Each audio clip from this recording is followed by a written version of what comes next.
જ્યારે સાચા દિલથી શરણાગતિ થાય ત્યારે ભગવાન પણ આપણને ગળે લગાડે. આજે જોઈએ વિભીષણ અને રામજીનો સંવાદ. બોલો જય શ્રી રામ, જય બજરંગબલી. દોહા 44. ઉભય ભાંતિ તેहि આન હું, હસી કહ કૃપાની કેત. જય કૃપાલ કહી કપી ચલે, અંગદ હનુ સમેત. કૃપાના ધામ શ્રી રામજીએ હસીને કહ્યું, બંને જ દશામાં તેને લઈ આવો. ત્યારે અંગદ અને હનુમાનજી સહિત સર્વે વાનર કૃપાળુ શ્રીરામજીનો જય હો કહેતા ચાલ્યા. સાદર તેઈ આંગે કરી બાનર, ચલે જહાં રઘુપતિ કરુણા કર. દુરહિત દેખે દૌ ભ્રાતા, નયનાનંદ દાન કે દાતા. વિભીષણજીને આદર સહિત આગળ કરીને વાનરો પછી ત્યાં ચાલ્યા, જ્યાં કરુણાની ખાણ શ્રી રઘુનાથજી હતા, નેત્રોને આનંદનું દાન આપનારા. અત્યંત સુખદ બંને ભાઈઓને વિભીષણજીએ દૂરથી જ જોયા. બહુરી રામ છબી ધામ બિલોકી, રહેવ ઠઠુકી એકટલ પલ રોકી. ભુજ પ્રલંબ કજારુન લોચન, શ્યામલ ગાત પ્રણત ભય મોચન. પછી શોભાના ધામ શ્રી રામજીને જોઈને તેઓ પલકારો રોકીને સ્તબ્ધ થઈને એકી ટશે જોતા જ રહી ગયા. ભગવાનની વિશાળ ભુજાઓ છે, લાલ કમાણ સમાન નેત્રો છે અને શરણાગતના ભયને નાશ કરનારું શ્યામ શરીર છે. દોહા 45. સિંધ કંદ આયત ઉર સોહા, આનન અમિત મદન મન મોહા. નયન નીર પુલકિત અતિ ગાતા, મન ધરી ધીર કહી મૃદ બાતા. સિંહના જેવા ખભા છે, વિશાળ વક્ષસ્થળ અત્યંત શોભાવી રહ્યું છે. અસંખ્ય કામદેવોના મનને મોહિત કરનારું મુખ છે.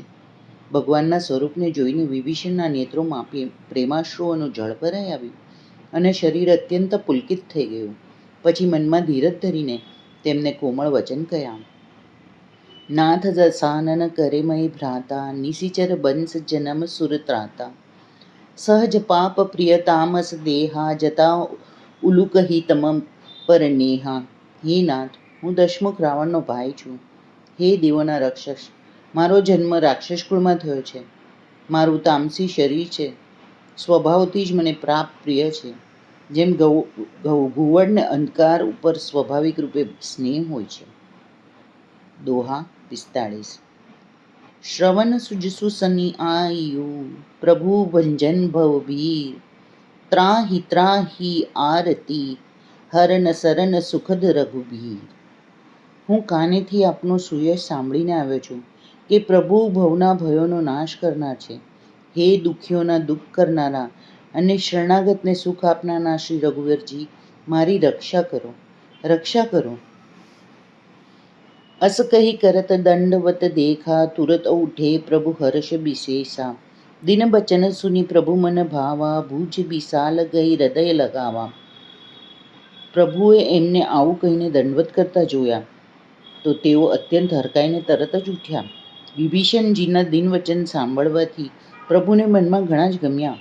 તેમણે પોતાની વિશાળ બાજુઓમાં પકડીને તેમને હૃદય સરસા ચાપી દીધા. અનુજ સહિત મિલી ઠીગ બેઠારી, બોલે બચન ભગત ભયહારી. કહું લંકેશ સહિત પરિવારા, કુશલ કુટાહર બાસ તુમારા. નાના ભાઈ લક્ષ્મણજી સહિત ગળે મળીને તેમણે પોતાની પાસે બેસાડીને શ્રી રામજી ભક્તોને ભયને હરનાર વચન બોલ્યા. હે લંકેશ, પરિવાર સહિત પોતાની કુશળતા કહો, તમારો નિવાસ ખોટી જગ્યાએ છે. ખલમંડલી બસુધી રાતી, સખા ધર્મ નિભહી કેહી ભાતી. मैं जानूं तुम्हारू सब રીતિ, અતિનય નિપુણ ન ભાવે અનીતિ. દિવસ રાત દુષ્ટોની મંડળીમાં વસો છો. હે સખા, તમારો ધર્મ કયા પ્રકારે નભે છે? હું તમારે સર્વે રીત જાણું છું. તમે અત્યંત નીતિનિપુણ છો. તમને અનીતિ નથી ગમતી. બરુબલ બાસ નરક કરતાતા, દુષ્ટ સંગ જની દઈ વિધાતા. અબ પદ દેખી કુશુલ રઘુરાયા, જો તુમે કિની જાની જન દાયા. હે તાત, નરકમાં રહેવાનું વરદાન સારું છે, પરંતુ વિધાતા દુષ્ટોને સંગ ના આપે. હે રઘુનાથજી, હવે આપના ચરણોનું દર્શન કરીને કુશળ છું, જે આપે પોતાનો સેવક જાણીને મારી પર દયા કરી છે. દોહા 46. तब लगी कुशल न जीव कहूँ, सपने हूँ मन विश्राम। जब लगी भजत न राम कहूँ, शोक धाम तजी કામ.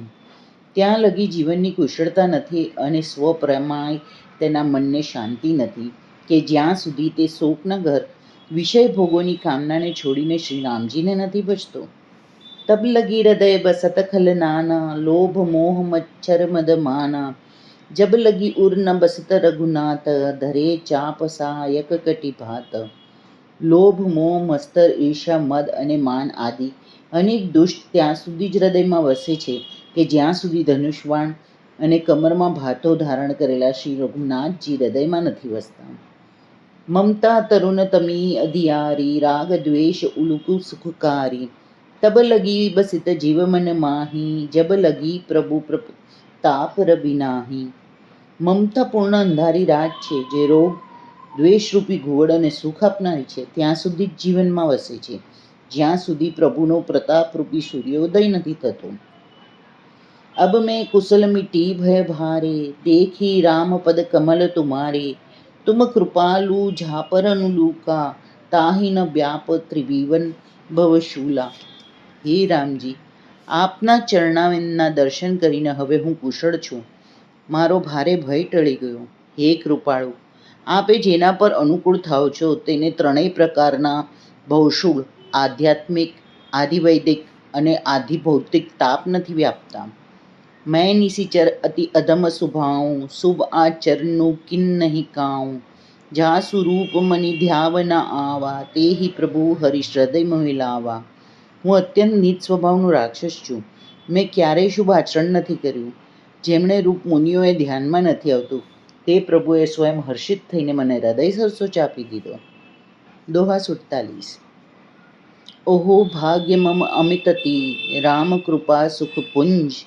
દેહુ નયન બિરચી શિવ, સેવ્ય જુગલ પદ કંજ. હે કૃપા અને સુખના પુંજ શ્રી રામજી, મારું અત્યંત અસીમ સૌભાગ્ય છે જે મેં બ્રહ્મા અને શિવજી દ્વારા સેવિત યુગના ચરણ કમળોને પોતાના નેત્રોથી જોયા. સુનું સખાની જે કહું સુભાવું, જાન ભૂસિંડ સભુ ગીરી જાઉં. જો નર હોય ચરાચર દ્રોહી, આવય સભય શરણ તક મોહી. શ્રી રામજીએ કહ્યું, હે સખા સાંભળો, હું તમને પોતાનો સ્વભાવ કહું છું, જેને કાકભૂષિત શિવજી અને પાર્વતીજી પણ જાણે છે. કોઈ મનુષ્ય સંપૂર્ણપણે જળ ચેતન જગતના દ્રોહી હોય, જો તે પણ ભયભીત થઈને મારે શરણે આવી જાય. તજીમદ મોહ કપટ છલ નાના, કરુ સંધ તેહી સાધુ સમાના. જનની જનક બંધુ સુતદારા, તનુ ધનુ ભુવન સુદય પરિવારા. મદ મોહ તથા અનેક પ્રકારના છળ કપટ આદિ અવગુણોને ત્યાગી દે તો એના દોષો પર દ્રષ્ટિ ન કરી, એટલે કે તેના અવગુણો તરફ ધ્યાન ન આપીને હું તેને શીઘ્ર સાધુ સમાન કરી નાખું છું. માતા પિતા ભાઈ પુત્ર સ્ત્રી શરીર ધન ઘર મિત્ર અને પરિવાર સબકે મમતા તાગ બટોરી, મમ પદ મની બાધ બરી ડોરી. સમદ રસી ઈચ્છા કછુનાઈ, હર્ષ શોક ભય નહીં મન માહી. આ સર્વને મમત્વરૂપી તાર ભેગા કરીને તે સર્વની એક દોરી વણીને તેના દ્વારા જે પોતાના મનને મારા ચરણોમાં બાંધી જ દે છે. સમસ્ત સાંસારિક સંબંધોનું કેન્દ્ર મને બનાવેલી છે, જે સમદર્શી છે, જેને કંઈ ઈચ્છા નથી અને જેના મનમાં હર્ષ શોક અને ભય નથી. અસ સજ્જન મમ ઉર બસે કૈસે, લોભી હૃદય બસય ધનુ જૈસે. તુમ સારખી સંત પ્રીત મોરે, ઘરુ દેહ નહીં આન નિહોરે. આવા સજ્જન મારા હૃદયમાં એવા વસે છે જેમ લોભીના હૃદયમાં ધન વસ્યા કરે છે. તમારા જેવા સંત જ મને પ્રિય છે. હું અન્ય કોઈ કારણવશ દેહ ધારણ નથી કરતો. કાલે આપણે જોઈશું શ્રી રામજી અને વિભીષણજીની આગળ હજુ શું વાર્તાલાપ થઈ. જો તમને સુંદરકાંડનું આ વિવરણ પસંદ આવતું હોય તો અમારી ચેનલને લાઈક કરજો અને સબસ્ક્રાઈબ કરજો. કાલે ફરી પાછા મળશું. બોલો જય શ્રી રામ, જય બજરંગબલી.